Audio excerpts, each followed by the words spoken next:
really the two things I want to say are, you got to be the hardest workers in the room, and don't fuck the opportunity up. If you investigate what people mean when they say they want to be happy, they say, I just want to be happy. It's a very funny phrase. It's, what do you mean just? Like, there isn't anything harder than that. So you can't just say that's all you want. You just want to be happy all the time. That's all it would take. The question of worth it is reliant on an outcome. We don't make these things for an outcome. It's not the mindset to make something great. The outcome happens. You're making the best thing you can make. It's a devotional practice. Those times when you get up early and you work hard, those times when you stay up late and you work hard, those times when you don't feel like working, you're too tired, you don't want to push yourself, but you do it anyway. That is actually the dream. That's the dream. It's not the destination, it's the journey. And if you guys can understand that, then what you'll see happen is that you won't accomplish your dreams. Your dreams won't come true. Something greater will. And if you guys can understand that, then I'm doing my job as a father. The first thing I would just want to say is, this idea and this notion that you could be anything you want, and you can accomplish anything you want, right? We hear that. You've heard that from the time you were little boys. You hear that now. You're already incredibly accomplished. You can win an NBA championship, MVP of the league. You could become president. You could become governor. You could be in entertainment. You could do Charles, and you could do Shaq. You could do that. You could do whatever you want to do. You guys know that. The thing that has worked for me is to remember the hard times. Whatever happens after that happens. And that part that happens after it is completely out of your control.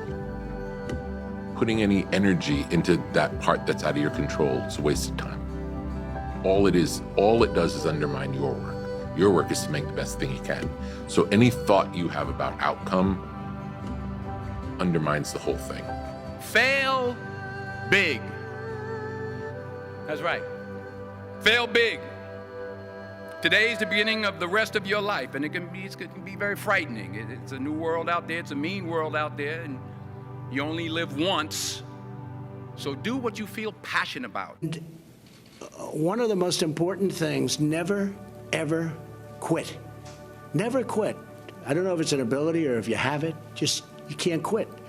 And I've seen people quitting. And if they would have held out longer, they would have been successful. I've seen it so much. I've seen some of the most brilliant people in the world that never made it because they were quitters. They were just quitters. They would quit. They just couldn't take it. They couldn't whatever. One of the things about loving what you do is that it's not work, and therefore you don't quit automatically. It's a lot easier not to quit. But you can never give up.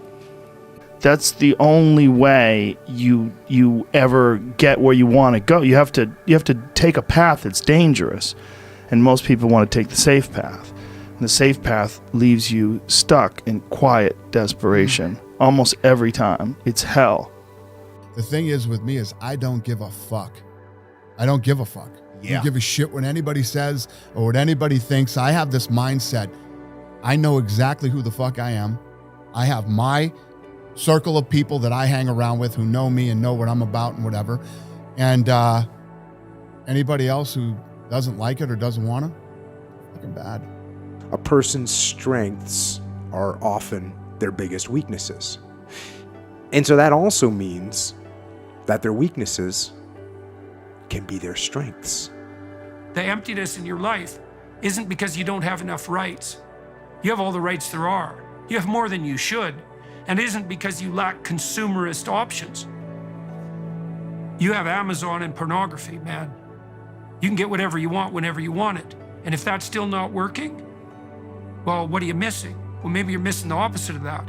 A little bit of restraint, a little bit of sacrifice, some responsibility. The way you can change is you have to put aside enough money to give yourself a window.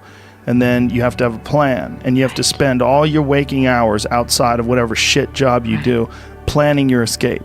And you have to come to the realization very clearly that you fucked up and you got yourself stuck. So whatever you're doing, you have to do it like your life depends on it. This is actually pretty simple. And I said it the other day, and you have to realize, you have to know, you have to accept that all your excuses are lies. They are lies, all of them.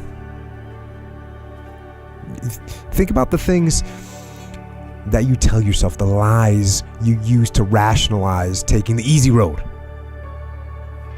My advice I would give is don't listen to anyone.